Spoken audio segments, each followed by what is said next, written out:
네, 반갑습니다. 도도티브의 위드파파입니다. 설 명절 연휴 잘 보내고 오셨나요? 이제는 다시 일상으로 복귀해야 하는 시점인데 왜 이리 힘들까요?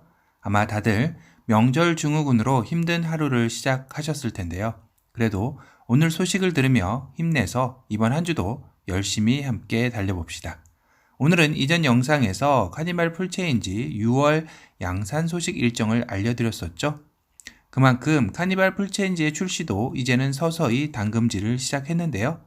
가장 궁금해하시는 부분들만 엄선하여 최신 소식들에 대해서 한번 정리해봤습니다. 첫 번째는 카니발 풀체인지 정말 사륜이 나오나요? 현재로서는 카니발 풀체인지의 하체에서 확인된 바로는 4열 싱킹시트 구조만 봤을 때는 사륜이 될 가능성은 낮아 보였습니다. 하지만 기아차 관계자의 말에 따르면 카니발 풀체인지에는 차세대 플랫폼이 적용된다고 하기에 사륜 구동 탑재가 가능해질 것으로 전망도 되어지고 있는데요. 소나타 DM8에서 선보였던 3세대 플랫폼은 사륜 구동과 하이브리드 탑재가 가능하기 때문입니다. 캠핑 문화가 확산되는 요즘 트렌드를 감안할 때 사륜이 추가된다면 해외에서도 충분히 승산 있는 경쟁을 할 수 있을 것이라 내다봅니다. 여기에 더해 이전 도도튜브 영상에서 카니발 풀체인지 사륜 엠블럼에 대한 소식도 전해드렸었죠. 일반적인 AWD나 4WD 표시가 아닌 이런 4자가 2개 들어간 엠블럼을 부착한다는 소식을 전해드리며 이미 제작이 들어갔다는 이야기도 전해드렸습니다. 현재로서는 완전한 확정은 아니지만 차세대 플랫폼을 바탕으로 사륜 적용 가능성이 높아지고는 있지만 3세대 카니발 때도 사륜이 나온다는 소문이 무성했고 결국 나오지 않았기에 출시 전까지 좀 더 정확하게 정보를 확인해서 알려드리도록 하겠습니다. 두 번째는 수출형에는 있고 내수형에는 없었던 MDPS가 이번 4세대 카니발에서 적용될까? 이 역시 차세대 플랫폼과 연동되어 가능성이 높아지고 있습니다. 더욱이 이제는 모든 차량들이 반자율 주행, ADAS 등 기본 탑재들이 많아서 카니발로서는 이번 풀체인지에서 이런 고객들의 니즈를 반영 안 할 수 없기에 이번에는 적용할 것이 크다라는 게 업계의 예측입니다. 세 번째는 카니발 풀체인지 하이리무진 출시일 시기입니다. 3세대 올류 카니발 출시 당시 하이리무진은 같이 출시가 되지 않고 카니발 런칭 후 그 이후에 출시가 되었었죠. 그래서 4세대 역시 이 예상들을 많이들 하면서도 내심 기대를 하셨을 텐데요. 현재까지 나온 정보로는 일반 카니발 7인승, 9인승, 11인승이 출시되면서 동시에 출시되는 걸로 업계에서는 내다보고 있습니다. 물론 정확하게 정해진 것은 없지만 6월이라 일정 변경이 있을 수도 있어 참고로만 알아두시면 좋을 것 같습니다. 네 번째는 카니발 하이브리드와 플러그인 하이브리드 그리고 LPI 모델이 과연 4세대 카니발 풀체인지에서 적용될지의 여부입니다. 현재까지 카니발 풀체인지에 밝혀진 엔진 트림 사양은 기존의 2.2리터 디젤과 3.3리터 가솔린 모델들이 있죠. 여기에 세타3 2.5리터 스마트 스트림 가솔린 엔진이 추가가 예상되며 하이브리드와 마일드 하이브리드 정도가 예측되고 있습니다. 플러그인 하이브리드는 아직 시기상조인 듯 싶고요. 나와도 마일드 하이브리드가 먼저 나올 것 같다는 생각이 들기도 합니다. 특히 앞에서도 말씀드렸듯이 소나타 DM8에 이미 적용되었던 3세대 플랫폼이 카니발에 적용이 된다면 하이브리드를 탑재할 수 있다는 게 이것을 더욱더 뒷받침해 주는 것 같습니다. 다만 3월에 출시되는 소렌토 풀체인지 역시 하이브리드는 동시 출격이 아니다라는 썰도 있어 카니발 풀체인지 역시 이번 4세대 모델 출시와 동시에 이루어질지는 좀 더 지켜봐야 할 것 같습니다. 다섯 번째는 4세대 카니발 풀체인지에서 현행보다 길이가 정말 길어지나 라는 부분입니다.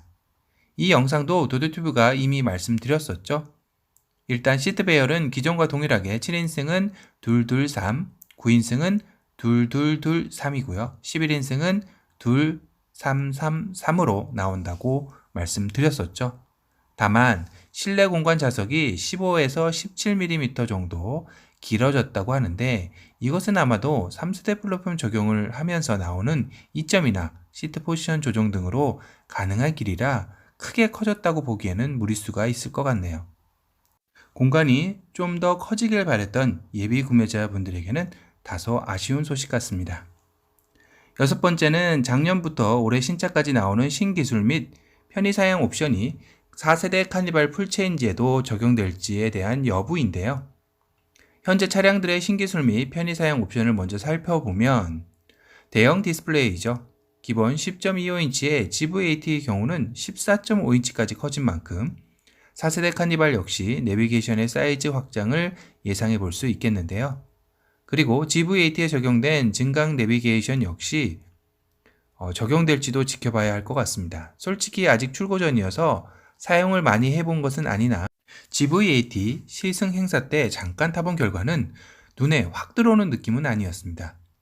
그리고 실제 도로에 쏴주는 형식인데 속도가 빨라지다 보면 화면을 보고 있노라면 조금 어지럽기까지 해서 과연 많이 사용할까 하는 의문점도 남았던지라 굳이 옵션에 있어도 지금의 증강현실 내비게이션이라면 안 넣는 게 오히려 더 낫다라는 생각이 들기도 하네요. 그리고 나오는 신차들마다 사이즈가 점점 커지면서 정말 안전사양에 대한 옵션도 진화하고 있는데요. 당연히 후추방 모니터, 전후방 경고, 교차로 안전과 더불어 카니발 차체 사이즈라면 도요티브 생각은 후진 가이드 램프도 적용되지 않을까 싶네요. 나의 안전도 중요하지만 보행자나 다른 운전자의 안전도 생각하는 안전사양은 카니발에는 필수가 되어야 하지 않을까 싶습니다. 또한 가장 이슈인 공명음 문제를 어떻게 해결할지가 카니발의 영원한 숙제일 텐데요. 이를 위해 이중접합 차음 유리는 물론 노이즈 캔슬링과 방음에 관련된 기술들이 대거 적용되지 않을까 싶기도 하면서도 차량 가격 상승에 따른 적당한 합의선을 찾을지도 모르겠다라는 생각도 들었습니다. 확실한 건 4세대 카니발 모델에서는 공명음 문제가 말끔하게 해결되었으면 하는 바람이네요. 또 하나 큰 차량들의 필수 옵션이 되었죠. 전후방 주차 보조 시스템도 카니발에 필요한 옵션이 아닐까 싶네요. 물론 카니발이 2열이 슬라이딩 도어라 굳이 전후방 주차 보조를 넣어서 가격을 상승을 높일 필요가 있냐 하시겠지만 패밀리카로서 많은 이들이 탑승하고 내리는 카니발의 특성상 승객이 다 내리고 차를 내려서 주차시키는 것도 나쁘지 않은 그림이라는 생각이 들었습니다.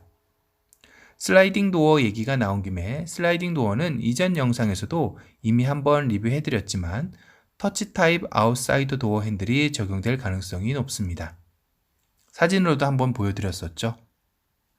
일곱 번째는 카니발 풀체인지에 새롭게 선보였던 새 엠블럼이 과연 적용될지에 대한 여부인데요.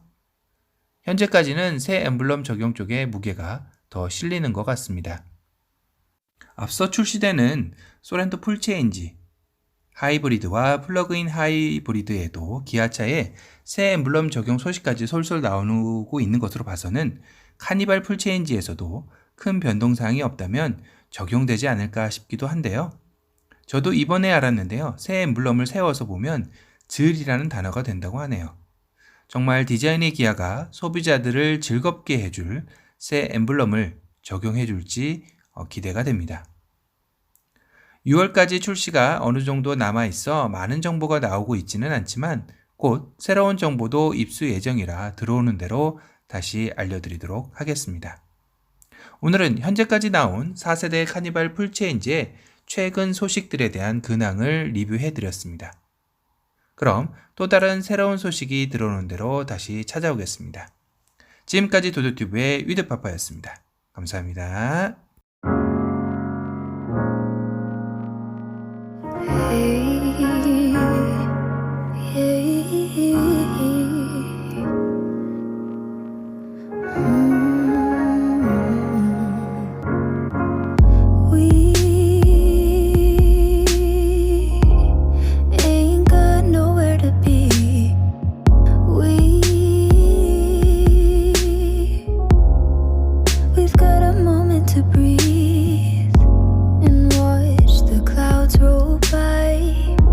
There's no such thing as time when we